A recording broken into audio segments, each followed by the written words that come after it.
नमस्कार, मी तुम्हाला अनेक पेज आणि माडगे दाखवलेले आहे।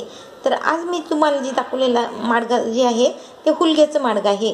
मी यापूर्वी गोड माडगं दाखवलं होतं हुलग्याचं। आज जी दाखवणार आहे ते मिठाचं माडगं दाखवणार आहे। तर त्यासाठी साहित्य लागणार आहे हुलग्याचं पावडर, म्हणजे जी हुलगे असतात ते मी त्याची भाजून मिक्सरमधून काढलेलं आहे। ते हुलग्याची पावडर, मीठ, पाणी, तेल, लसूण, वरून टाकण्यासाठी तूप। कोणी कोणी गोड माडग्यात आणि तिखट माडग्यात दोन्ही कोणी कोणी दूध घालून घेतं, जर ते आपल्या आवडीनुसार आहे। त्याचप्रमाणे मोहरी, हळद, तिखट। तर तुम्ही हा व्हिडिओ पाहण्याच्या अगोदर तुम्ही जे गोड माडगं केलं आहे त्याचा व्हिडिओ पहा, म्हणजे तुम्हाला लक्षात येईल की म्हणजे सुरुवात आपण कशी करायची।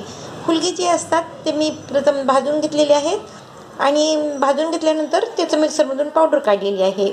तर आता हे हुलगे जे आहेत, हुलग्याचं पावडर मिक्सरमधून काढलेलं आहे, त्यामध्ये एक 2 ते 3 मिनिट आपण पाणी टाकून ठेवूयात, म्हणजे चांगले भिजले की ते लवकर शिजले जातात।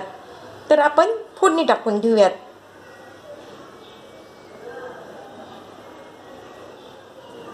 मी तेल कढईमध्ये टाकलेलं आहे आणि कुणाला ह्याच्यामध्ये जर शेंगदाण्याचं कूट टाकायचं असेल तर थोडंसं शेंगदाणे भाजून मोठा कूट टाकला तरी चालेल। पण मला शेंगदाण्याचं कूट हे आवडत नाही जास्त, म्हणून मी ह्याच्यामध्ये कूट टाकणार नाहीये। तर आता आपण तेल टाकून घेतलेलं आहे, त्यामध्ये मोहरी टाकून घेऊयात। मोहरी, हे जे माडगं असतं ते लेडीजसाठी फार चांगलं असतं। आता मोहरी टाकलेली आहे, लसूण,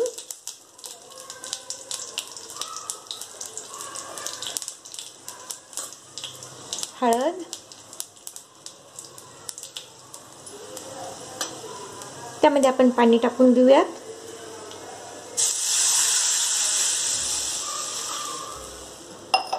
थोडंसं तिखट पण टाकून घेऊयात।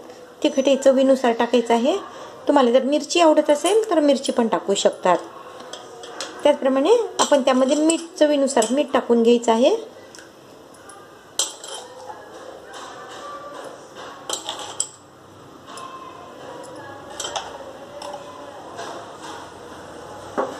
आणि जे हुलगे आपण भिजवलेले आहेत, तर ते भिजवलेले हुलगे जे आहेत ते आपण त्यामध्ये टाकून घेऊया।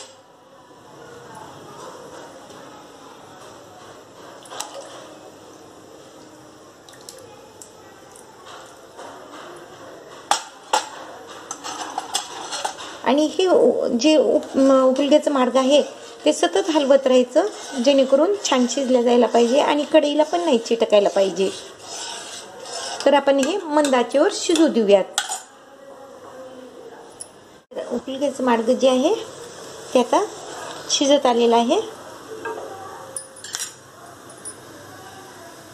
मी हुलग्याचं माडगं हे घट्ट झाल्यामुळे मी थोडंसं पाणी टाकलेलं आहे।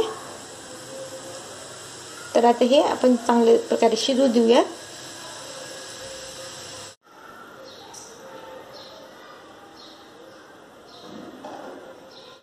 या प्रकारे झालेलं आहे हुलग्याचं तिखट माडगं। तर यामध्ये आपण तूप टाकून घ्यायचं आहे। तुपाने चव ही अतिशय छान लागते। आपण गोड माडगंचं पण व्हिडिओ पाहू शकतात, त्यात पण तूप आणि दूध पण घालू शकतात। ह्याच्यात कुणाला जर दूध आवडत असेल तर दूध पण टाकू शकतात। तर हे झालं हुलग्याचं तिखट माडगं।